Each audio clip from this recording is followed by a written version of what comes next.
Welcome to another episode of Sports Talk with Krish, another college football edition. It is week one of college football. We had our week 0 episode that came out just a few days ago, but now transitioning into the real week one of the college football season. I'm Krish Vermo alongside Will Batten today.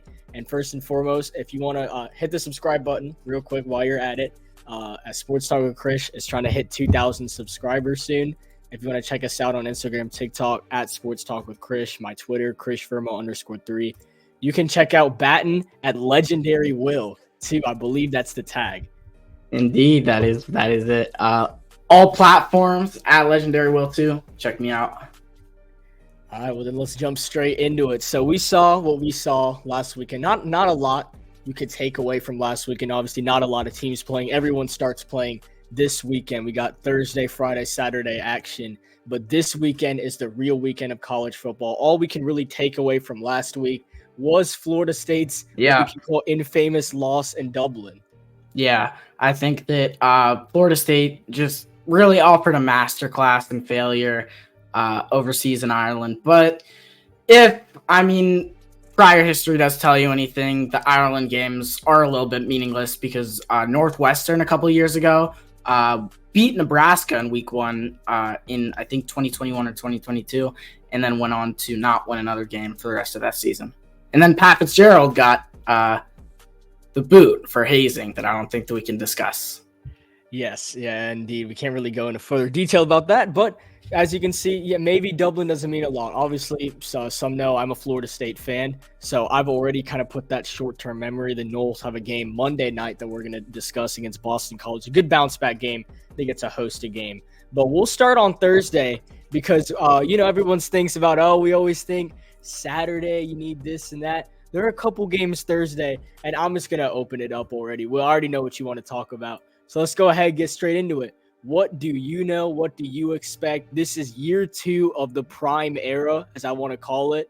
This is year 2. This is the last year of Shedeur Sanders, but this is year 2 of the prime era at Colorado. They open it up Thursday night, hosting North Dakota State, probably the best FCS school in the country. Yeah. So what can we expect Thursday night from Colorado, and even from Colorado from the entire season? Yeah, and on Thursday night, all eyes are going to be on Boulder. I believe that this is going to be a huge game for Colorado. They have to get started immediately. They have no margin for error against this very, very good FCS school. I don't even want to call them an FCS school because they are better than some FBS schools. In 2021, 10 out of the 11 North Dakota State offensive starters became NFL players, including the likes of Christian Watson, Trey Lance, etc. So this is no easy game. And the culture that Coach Prime's installed at Colorado that some describe as, per the anonymous player source, as fights, gambling, guns. What that sounds like to me is a smear campaign. However, I believe that Colorado is going to get the job done. I think that you can expect a big night from Shedeur Sanders against a not very remarkable defense. I think that this is going to be a not really a tune-up game, but I think that they will have the opportunity to get right. We'll definitely define not remarkable defense because at least looking from what we have right now, the line is Colorado by 10, but an over-under set at 60.5 right now for this game. And you don't see that very often with an FBS school, an FCS school. But yes, we do see this comparison here. North Dakota State, you can never sleep on that team. And we know going in, it's a week 1 game as well. So week 1 games is you don't even know who's who. You don't know your identity yet. So I think this is obviously a good test, good way to start the season. Colorado's going to have bigger games throughout the year, but a very good way to start the season. And there are a lot more interesting games on Thursday night as well, as we get to see the Coastal Carolina transfer quarterback Grayson McCall now taking over at NC State. I love Grayson McCall at a Coastal, and I think him transitioning into the ACC is actually going to work out for NC State for once. I know they've had project quarterbacks. Devin Leary, who just got cut by the Ravens like 15 minutes ago, what did not work out at NC State. So badly that I have Dowdy Ficklin Stadium my background. 2 years ago, I watched Devin Leary's masterclass almost selling the entire game away in the second half to my Pirates. And I knew from that point on, even when he transferred to Kentucky, it wasn't going to work out. Point being, Grayson McCall lit it up. And I know it was the Sun Belt Conference, but I have a lot of faith in him to finally take that quarterback spot over David Dobrin, because I think David Dobrin is a very good coach, very good defensive-minded. He's just needed to find the right quarterback. NC State has done a good job looking at the transfer portal. They didn't really have a QB last year. It was kind of on and off on who they wanted to rock with. But I think Grayson McCall, good way to start the season playing or hosting Western Carolina. And I mean, the definition of your team in college football is your quarterback. And I think that NC State has secured a quarterback that has firmly placed himself in the upper echelon at the quarterback position over recent years. And I mean, if you look at the field in last year's college football playoff, you have Michael Penix, JJ McCarthy, you saw a Jalen Milroe. And I mean, just overall, I think that expectations are going to be very high for Grayson McCall as expected when you look at his time at Coastal Carolina, but I think he's up for it in a relatively weak ACC conference comparatively, because the SEC and the Big Ten are just insane. So yeah, I can't wait to see them get started. Another one I'm eyeing at right now is I think a team that can easily be competing for the college football playoff this year. Now, I don't want to say a sleeper team because I don't want to hate on them, but a team that can certainly compete is Missouri. They are currently ranked 11th in the country. I think they can easily, especially being in the SEC, they can easily get into the college football playoff. We're talking about a duo of Brady Cook to Luther Burden III. Luther Burden projected to be a top 10 selection in next year's NFL draft, by the way. Definitely going to be one of the best receivers off the board. And they start off with a very easy game. I mean, they're hosting Missouri State, Murray State, already have a line of 48 under. So I'd like to see Missouri get off to a good start week one, progress the rest of the season, because it's not going to be easy as Murray State. We look weeks in, they have to travel to Kyle Field. Then they have to play at Bryant-Denny Stadium, and then even play at William Bryce Stadium, home of South Carolina. So SEC conference play, always very tough, but seeing a small opponent, probably the worst opponent that is on Missouri's schedule this year, kind of gets to feel it out. And we're going to see a lot of Brady Cook, Luther Burden on Thursday night, alongside Shedeur Sanders, Travis Hunter, all these duos. It's all about duos, I feel, in college football these days. I'm very excited to see Missouri's offense this year. Yeah, and I mean, when you talk about those duos, Missouri has easily put themselves out there because of their performance last season. They had a great season.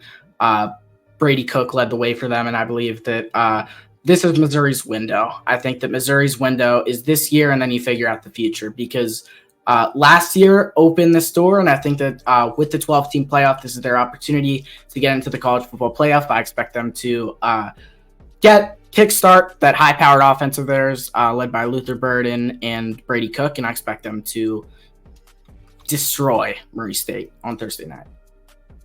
Speaking of another team that'll probably destroy, Jalen Daniels. I think for Kansas, they could be a little bit of a sleeper team too. I don't know about the college football playoff, but at least in conference play, I think Kansas has a real shot to be maybe a top 5 team in the conference, maybe 4. I'm looking at kind of realistic for the Jayhawks. Their schedule is not very particularly hard. I don't see a lot. The only top 25 team that is currently on their schedule is at Kansas State, but their other marquee matchups, they host Colorado. They have to host Houston. They have to go on the road, play West Virginia. I don't see a lot of big-time competition, not some of the big 12 teams that we'd expect them to play. Yeah. So I think Kansas, I mean, they have a real shot of maybe even getting double-digit wins. Oh, yeah, I could totally see that. I mean, I follow Colorado. The Big 12 is wide open this season. There is no front runner. I think that Utah has proven that they are beatable. I think that the Big 12 is really anyone. It could be Kansas State. It could be Kansas. Could be Colorado. I mean, I know who it's not going to be, because it's not going to be BYU. I'll just tell you that. But I do believe that Jalen Daniels will get Kansas started on Thursday night. I think that Lindenwood, that sounds like a public high school in suburban Chicago. So I believe that Kansas should be able to win this one easily. And also going on to their matchup against Colorado, look out for that one. I think that is going to be a great game. Yeah, no shade towards Lindenwood. I mean, I hope they still have a chance to win the Big South OVC this year. But Ooh, I'm yeah. easily taking the Jayhawks. No one has a basketball team, but the Jayhawks minus 45 line to win this game. So I'm rolling with Kansas. So let's go straight to Saturday, man, because Saturday, this is one of those week ones where you know what you're in for. And first and foremost, we are blessed with some really good 12 o'clock games. You got, if you want to go on Fox, if you don't want to watch the premier 12 o'clock game, you still have Penn State at West Virginia, which I think will be a good game because we know how good Penn State's defense at its peak could be the best in the country. But we know their offense. Drew Aller has to take his step this year, still kind of learning. So I'd like to see Drew Aller year 2 under the quarterback position for the Nittany Lions. But the marquee matchup, of course, Clemson, Georgia. Every time these guys play, it's always somewhat of a close battle. Last time they played was a low-scoring game. That's when DJU was the quarterback at Clemson. Now we have Cade Klubnik versus Carson Beck. Obviously, I mean, Georgia, powerhouse. They just brought in Trevor Etienne from the transfer portal from Florida. You've got, I mean, you look at Clemson, you still have Cade Klubnik, and he's going to have to take a stride from what we saw last year. I think that Clemson, over the past couple of years, they have faded into the background. Cade Klubnik, Dabo Sweeney have had failures over the past couple of years. They've faded outside of the upper echelon of college football. And I think that on Saturday at 12 p.m. Eastern time, big noon, I think that Clemson has the opportunity to really, it doesn't even have to be a win. If they play Georgia close, I think that would alert the world of college football that Clemson is indeed back, and I believe that Cade Klubnik will be taking some steps forward. And this may be considered as a hot take, but I think that Clemson has the advantage of quarterback here, but we can get more into that.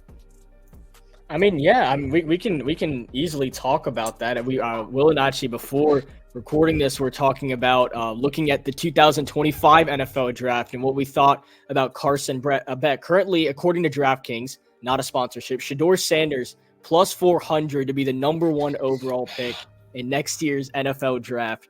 Right behind him at 450 is Carson Beck, the starting quarterback for the Georgia Bulldogs. And we kind of debated it as Carson Beck gives a lot of Jake Fromm, of Stetson Bennett, and the way he plays. And I think he's a more talented, for sure. He definitely came a higher ranks, higher class, and Georgia obviously brought him into the right spot because if you're Georgia, you've got the offense. You've got everything you need. Kirby Smart is your head coach, who is the best head coach by far in college football right now. But we don't know if his game necessarily translates to the NFL, as well as maybe even Cade Klubnik's game could translate to the NFL if he shows off a little bit more this year. Yeah, and I mean, when you look at a Carson Beck, I think that it's really difficult to judge him because the situation at Georgia, the goal of Georgia's football program has not been to recruit big at quarterback. I mean, they tried with Dylan Raiola this past offseason, got snatched from him by Nebraska. Speaking of Nebraska, Matt Rule, you are a spineless coward, rat, and I think that he will get his handed to him on September 7th. When Colorado will walk into Nebraska and they will beat the brakes off of that Nebraska team. But when you look at a Drew Aller, I think that it's really difficult to judge him. I think that the Jake Fromm comparison is very valid. I think that the Stetson Bennett comparison is very valid. He's not going to wow you like in ways that Shedeur Sanders will. I think that arguably Shedeur Sanders is a more aware football player than Mr. Beck is. But I mean, speaking of Carson Beck, we need to take this man to a dentist ASAP. He needs to fix those teeth. It's like Kanye. But I must say, Carson Beck, the way he performed in that SEC championship game last year is what really kind of scared me about him. And I'm not going to judge off the Orange Bowl performance. I don't like when people talk about the game, not only because I'm not insecure about it. Okay. What happened. Florida State lost 63-3. Okay. Didn't have our starters. I'll still put that out there, but they lost. But I don't like the judgment of saying Carson Beck played this well because of this game when it was kind of like a preseason game in a way. Yeah. You could say. And Yeah. the way he performed in what was Georgia's national championship, which was the SEC championship game, because Georgia, I feel like some people still forget this. Georgia was the number 1 team in the country in that game. They were unbeaten for like an ungodly amount of time. Yeah, all you had to do was win the game to just stay the number 1 team. The loss is what started all this confusion of, oh, does Bama get in? Or do we leave Florida State out? Or how do you leave an undefeated team out? But like Georgia, I don't understand how you run everything so perfect. And they beat themselves down on defensively. Actually, a guy that transferred from Georgia, now at Alabama, Jermaine Burton, beat them down in that game. Saban took advantage of it. But that's the thing about the SEC conference this year, is how is Kalen DeBoer going to transfer into Alabama, you could say, and take Saban's spot. Now, I think DeBoer is a great head coach, and I think he's going to do a great job at Alabama. But with that being said, I would be shocked if Georgia does not claim the SEC this year. I think that this is the first real adversity that Georgia has faced in 2+ years. Georgia has not been faced with a challenge really to respond with anything of the magnitude that being unbeaten for so long and then losing to a team like Alabama last year in a absolutely huge game in the SEC championship. I think that talking about non-college football playoff bowl games is pointless in the large 2-4. So I just believe that I think that Georgia has a lot to prove, and I think that they'll have the opportunity to against Clemson. With that being said, I think that Clemson will cover, but I think that Georgia's going to take the win here. And with Georgia taking that win, we will move on to some more interesting games. I'm going to jump all the way to the number 2 team in the country, actually. They're playing Uncle Jay's hometown team, the Akron Zips, hosting Akron, a 3:30 Eastern game. Honestly, I'm just excited for this game just to see the firepower that Ohio State is running, specifically to that running back room. They already had Travion Henderson. It's not like they had to go to the portal and steal Judkins from Ole Miss. But like we're talking about this running game with Jeremiah Smith, the new fresh. I'm so excited to see him. Like Ohio State's gonna be fun to watch. Now, do I say they're gonna make the playoffs because it's 12 teams? Do I say that they claim them? I do think finally they will get it back on Michigan. They'll get the win this year against Michigan. We'll talk about that in a moment. But is this the Ohio State team that they're building? Is it going to take a year? Is it now? Is this finally the team that can get a championship? I think that the answer to that question, I think you can only look at the talent that they have acquired on that roster. I think that Caleb Downs is going to help so much. And I think that this is the most talented Ohio State team we have seen possibly ever. I think that Ohio State, if anything is going to stop them, it will be a Will Howard type of quarterback, which I don't envision him hurting them. But literally the only place that Ohio State lacks is at quarterback, because they're not at the real upper echelon like quarterbacks. Like they don't have a Dylan Gabriel, they don't have a Shedeur Sanders, they don't have a Jalen Miller, they don't have a Quinn Ewers, and they don't even have a Brady Cook. But I mean, we'll see. I mean, Will Howard is definitely a change. I think is definitely an upgrade over Kyle McCord.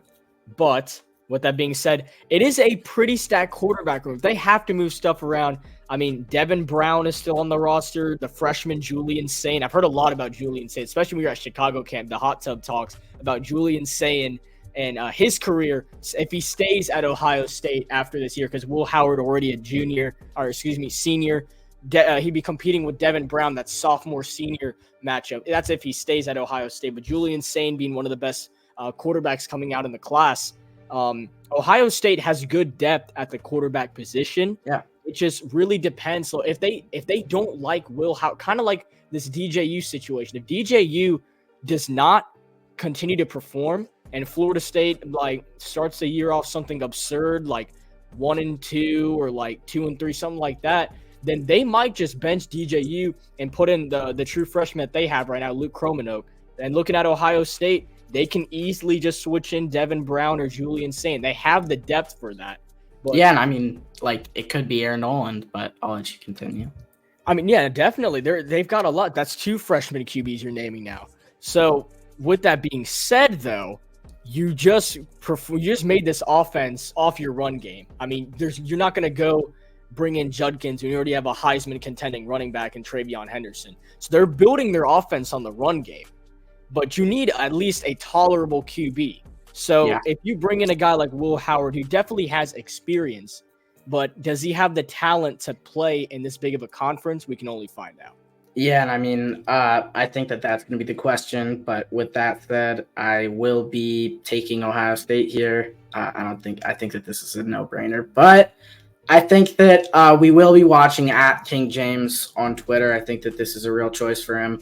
Akron, the home of the elite athletes like Wardell, Stephen Curry, and LeBron, Raymond, the King, the GOAT, James.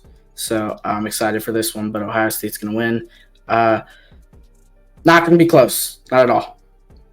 No, and it shouldn't be. And if it is, there's going to be some issues. Oh, yeah, there's going to be a conversation that needs to be had. Yeah, definitely, especially at that quarterback position. There's no way they can just take whatever.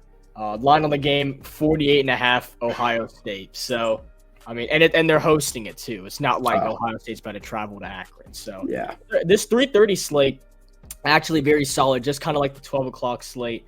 So now we have Colorado State playing at Texas, obviously one of the Buffs' rivals.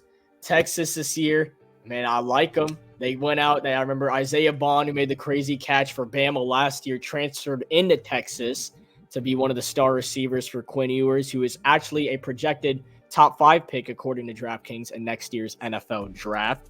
You got Quinn Ewers.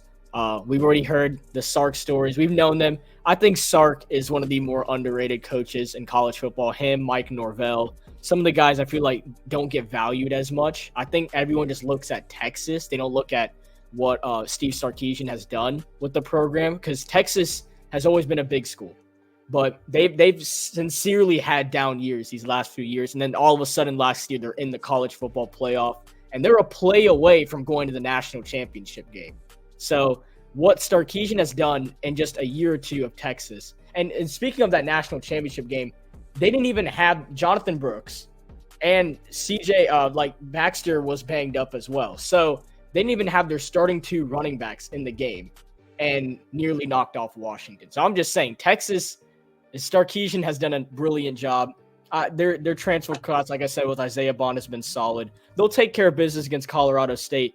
But if there's anyone that can make a run for Georgia's money, I think Texas has a better chance than Alabama. Yeah, I think that Texas is a very good team. But I would love to just talk about Jay Norvell right now. I think that Jay Norvell, he did speak on Deion Sanders last year. This is a direct quote from Jay Norvell. Let's talk like grown-ups. When you talk to me, take your hat and sunglasses off. I think that Jay Norvell is going to take his blind glasses off against Texas. And I think that Steve Sarkisian is going to take his walking stick and repeatedly smack him until he's begging for mercy. I think that Colorado State is a classless program, and I think that they will be outplayed and they will be absolutely demolished by Texas on Saturday. Yeah, really had to get that off your chest, man. But hey, it looks like everyone agrees with you too, because we got Texas minus 32. Supposed to be a little bit of a high-scoring game. But yeah, that's a very low line. I'm taking Texas on that every time. And this is probably the most intriguing matchup to watch at 3:30. You've got Miami. The only issue I have with this game is that who the quarterback is for Florida. You're telling me that it's Graham Mertz, correct? Yes, Graham Mertz. He was good last year. He was good. Know. I just really wanted to see DJ Lagway. I'm just saying. I mean, I'm fine with Graham Mertz, but it's like, okay. I guess they'll give him some experience on the bench. I don't know if he gets redshirted or not. Either way, this is going to be fun because Miami, Cam Ward, Xavier Restrepo. I love their offense. The only thing that's holding Miami back, in my opinion, is their head coach.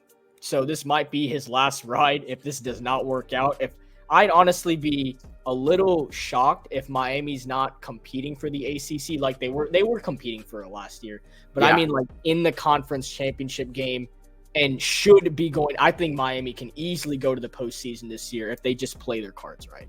Yeah, I think that Miami, when it comes to the position of quarterback, and I mean, you are who your quarterback is, I think that they do have a quarterback in the upper echelon in Cam Ward. Cam Ward, also a friend of the Two Legendary podcast. Uh, Not sponsored yet. Go to ss2legendary.com, but that's also not sponsored yet. But I mean, it's already all sold out because the clothes are just so good. This is still out. $100 it's priced at right now. I don't know why I'm doing that, but this is very high quality material. Okay, it's not as bad Not as sponsored. fakes. So whatever. Okay. Cam Ward, very good quarterback. I think that they should get the job done against Florida. I think that this will be relatively close, but I think that Miami's going to pull away. In the end, I think Miami will be competitive in the ACC, and I'm really looking forward to this game. Definitely. I think this is also a good test for the environment, not necessarily the team, but the environment. You're going to play at the Swamp, a 3:30 game.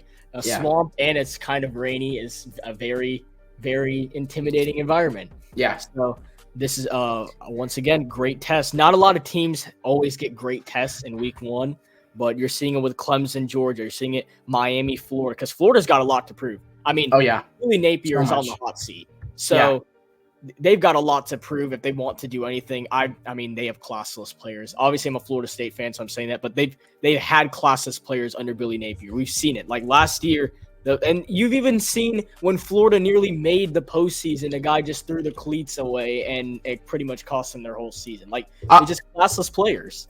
I mean, let's talk about the man that did throw the cleat. I think that shout out Marco Wilson. Marco Wilson, if you're watching this, you are amazing, and I love you. You're great. But you are our influence. So I think that Florida, I mean, classless is a bit of a stretch. They're very passionate. I do like when teams get rough. I do like when teams get a little bit dirty. I think that it's good to like bring the energy, and I think that I think that Florida is going to open this game with a punch in the mouth to Miami. Will they respond? I expect them to, but this is going to be a huge test for them.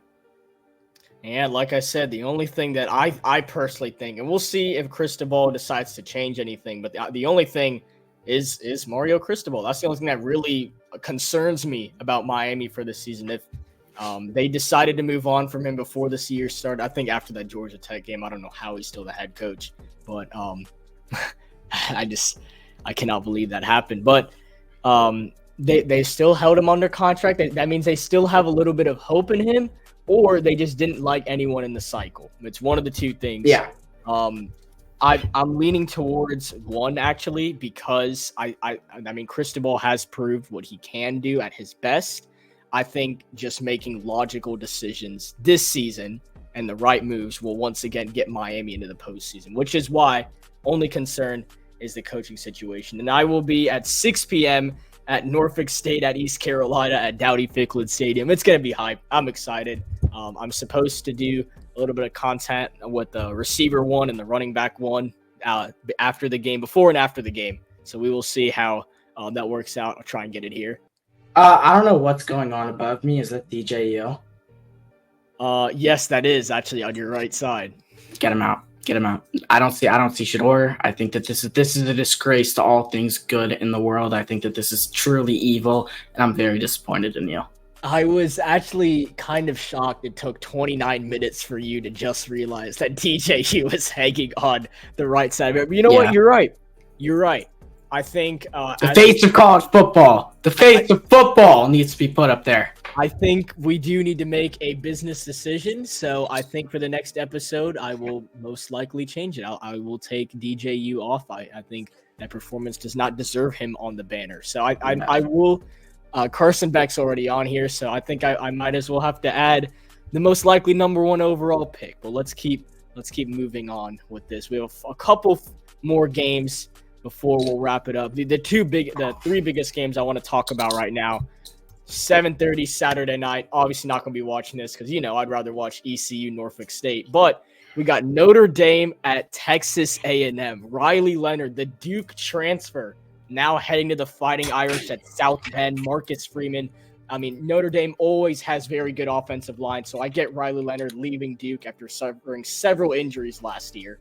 does not want to be Bryce Young rookie season. I get it. So now you got the Notre Dame offensive line, you're always going to be provided by weapons and the charm of the fans.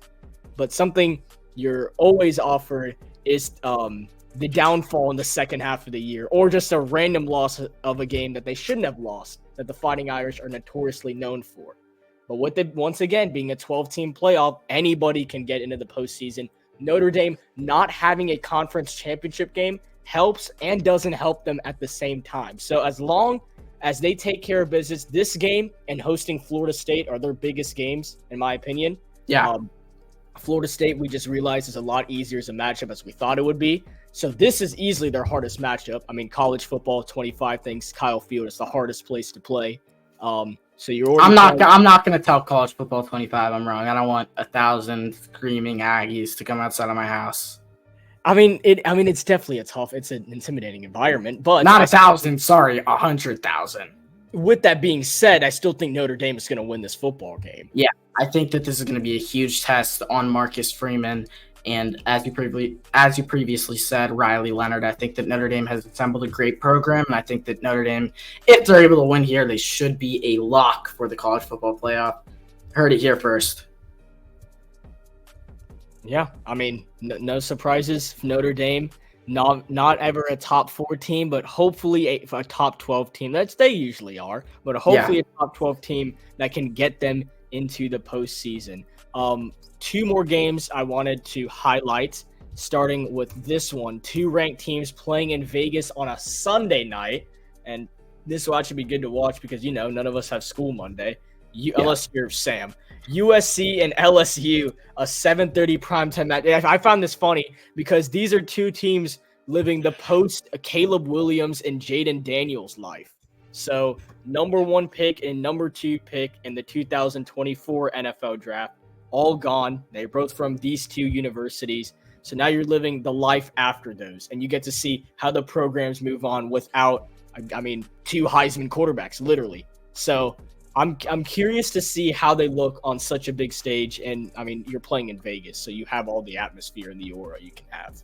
Yeah, I think that Miller Moss has already proven himself last season, and I think that Garrett Nussmeier, this is his opportunity to really just cement himself as a above-average quarterback. I think that this is going to be a huge game for him.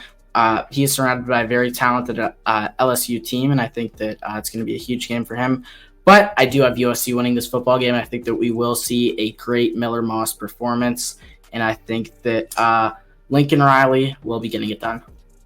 I definitely agree because I never trust LSU in the first. That's something I've learned about LSU because Florida State plays every year. The very first game, I don't know what it is. They're always ranked so high, or they're so overrated, or they're projected to win the game, and then the other team just stomps on them and just takes advantage. And USC, we know that Lincoln Riley, both of these coaches, Lincoln Riley and Brian Kelly, are known for losing games that they should. Do not compare them. Not comparing them. Lincoln Riley will give you hope throughout the season. Brian Kelly will stomp your soul in week 1. Correct. And then the whole world will forget about them, and then they'll end up ranked 10th as a 10-2 school. That is true. No, I'm not going to deny that. But I will say that they are both known for a very weird loss. I haven't seen it in a while from USC. I'd say the closest one, because it usually happens late in the season to USC. Yeah. When they lost to Tulane in the Cotton Bowl, I was shook. I could not believe what I was watching. Michael Pratt. Tajay Spears, dude. Tajay Spears. And he's a fantasy pick. That's how good Tajay Spears became. But after that game, he had nearly 200 rushing yards. Tajay Spears is a legend. Oh, yeah, and if Michael Pratt is watching this, Michael Pratt, I need you on the practice squad. If you get an offer from Brian Gutekunst tonight, please accept. Yeah, we'll have to actually. Malik Willis, I'm assuming, is going to be your backup QB now, right? Can't wait to see Malik Willis. That's crazy. 2022 is full of good backups. Yeah, no. Oh, I don't know about good, but yeah. Okay. Decent. Now, but moving on with the very last game, and you think I wasn't going to talk about Florida State, Florida State hosting Boston College, the Monday night game. We're getting a Monday night game too. We're very, very nice of Florida State to play in Dublin last weekend and then now host a Monday night. It just makes zero sense. It's like the glaze for Florida State. I think this is the college football or the NCAA's apology to Florida State for being left out the playoff, that they got a game in Dublin and a Monday night. They already screwed over their Dublin game. I think that this is FSU this year's is college football's equivalent of last year's Jets after week 1. Speaking of Jets, some people were saying they were jet lagged going to Dublin for their game, but I had to let them know that the other team also traveled to Dublin. So. Well, I think that there will be an investigation into, just the entire ethics of that whole matchup. I think that we might have been seeing some use of like teleportation devices from Georgia Tech. I think that Florida State's jet lag was obvious, and I think that there is an underlying conspiracy. But FSU should take all the blame. DJU, once again, get this man out of here. And he's a total scrub. He's a bum. Boston College, their coach Jeff Hafley has joined the Green Bay Packers to be our defensive coordinator. This is the first game post Jeff Hafley, and I believe that they will get stomped. Yeah, I wouldn't. I do like their QB. On top of that, Thomas Castellanos. He did give Florida State Jordan Travis, who actually before, just so everyone knows, to clarify from our last episode, Jordan Travis was a 5th-round pick to the New York Jets. Actually, made the Jets 53-man roster. Yeah, so no, he's never going to pick up a football. Suited up NFL quarterback. He actually didn't get cut. He's a suit up NFL quarterback. He'll be a backup to Aaron Rodgers. Actually, gets to learn from the best. So you're going to get to learn about like how 9/11 was fake, vaccines, stuff like that. Well, that's all he's going to teach you.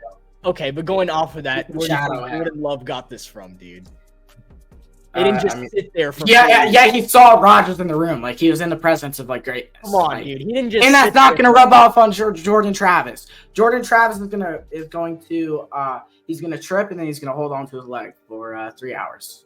Oh, come on, man. Don't do Jordan Travis like that. But Sorry, Jordan Travis. I think this will be DJU's first win at Florida State. Yeah. Definitely 24-10 or something like that. Not impressive at all. Yeah, probably like another 12 for 14, 96 yards, negative 0.1 yards. Oh, my God. That's so bad.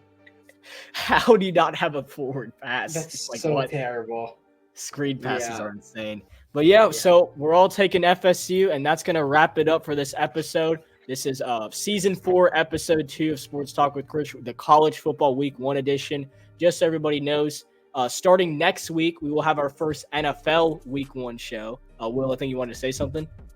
I'm just happy to be here. I think that it is right that I give the people what they want. Just 15 seconds. If you are seeing this for my college application in 4 years, please ignore this.